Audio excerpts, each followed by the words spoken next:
If you want to be the person everyone invites back to the dinner party, you have to bring this delicious sourdough discard garlic pull-apart bread. It is a total showstopper and it only takes about 10 minutes of actual work. Hello, my beautiful souls, and welcome back to my channel. I'm so glad you found my page. Don't forget to subscribe so we can find each other again.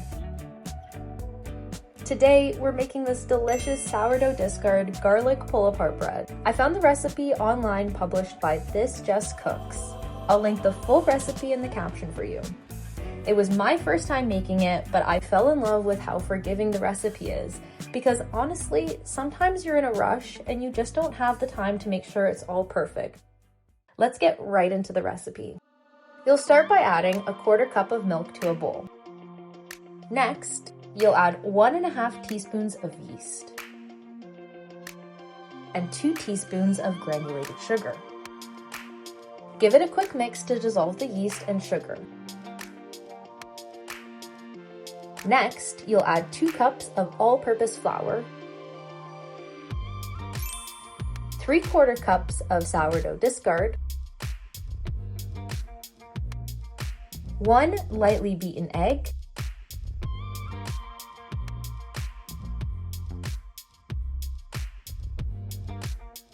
1 tablespoon of herbs.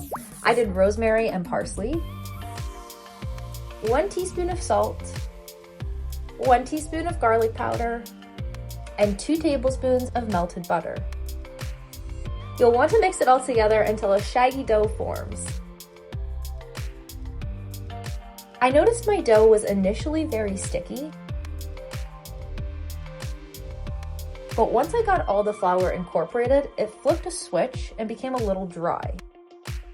So I went in and added a little bit more milk. You want to add either more milk or flour slowly to achieve a consistency you like. For me, that's a soft, silky dough. Once it's all shaggy, you'll want to knead it. Again, you could use your stand mixer, but I find it easier to just use my hands. I'd rather put in a little elbow grease and have less for us to clean, but that's just me. Since we're using so much garlic here, I have to know, what's your favorite thing to eat garlic bread with? Let me know in the comments. Right away, the dough felt so similar to Play-Doh. It was doughy, slightly elastic, and had a smooth texture. It could definitely hold its shape without collapsing, but it was soft enough for me to easily manipulate, which I'm assuming is probably from the butter. I did also notice the dough was extremely fragrant, and my whole kitchen smelled like Little Caesar's crazy bread. Hand kneading the dough took me around 5 minutes.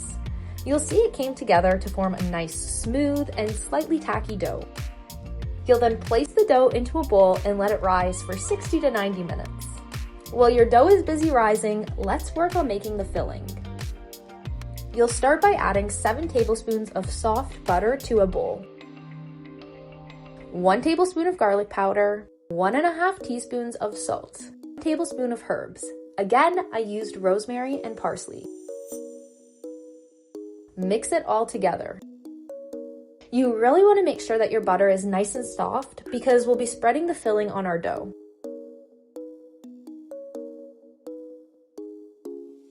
You'll then set the filling aside until the dough doubles. Now, it's been about 90 minutes since I mixed the dough together. You'll want to divide the dough into somewhat equal pieces.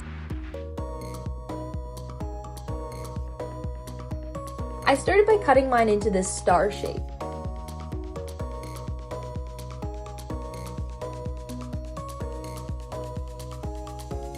But I noticed that the pieces were too big, so I divided each triangle in half, which gave me 16 pieces to work with.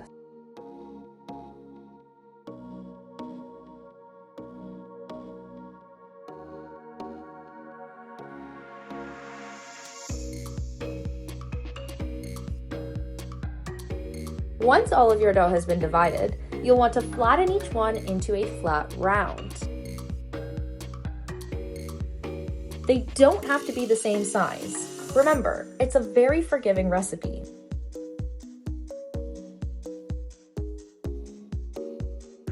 As each round gets flattened, I'm just stacking them on top of each other for now. You can use a rolling pin for this step, but if you plan on using your hands, just use the palm of your hand to flatten it and then pick it up and gently stretch it. But don't stretch it too intensely or you're gonna rip the dough, which you'll see that I did a couple times. Oops. Once your dough has been smushed and flattened, you'll take one round at a time, add some filling into the middle, and just spread it all around.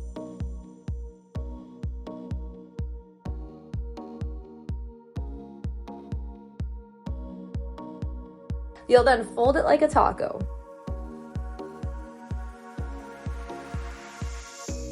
I just eyeballed the filling, but if I had to guess, I probably used about half a teaspoon for each round. I did find it was easier to use a fork or a spoon to just scoop the filling onto the dough, and then I used my brush to brush it around.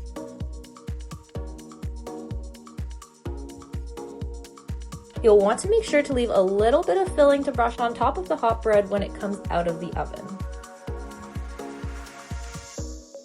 Again, as I finish making my dough tacos, I'm just stacking them on top of each other.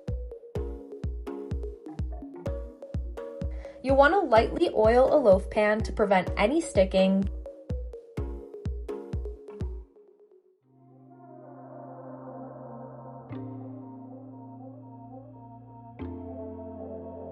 Then you're going to add your taco folded dough into your loaf pan with the fold side down.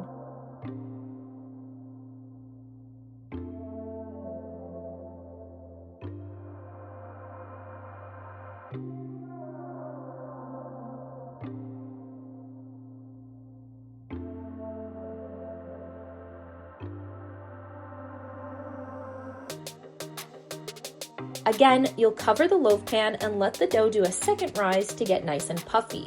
This will take you around 30 to 45 minutes.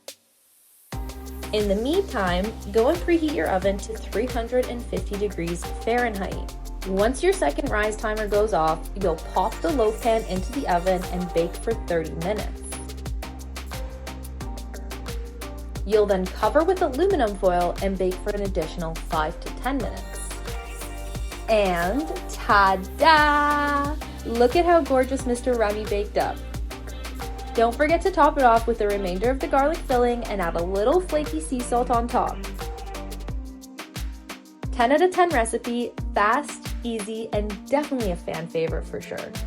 If you enjoyed this video, don't forget to leave a like. Until next time, my beautiful souls.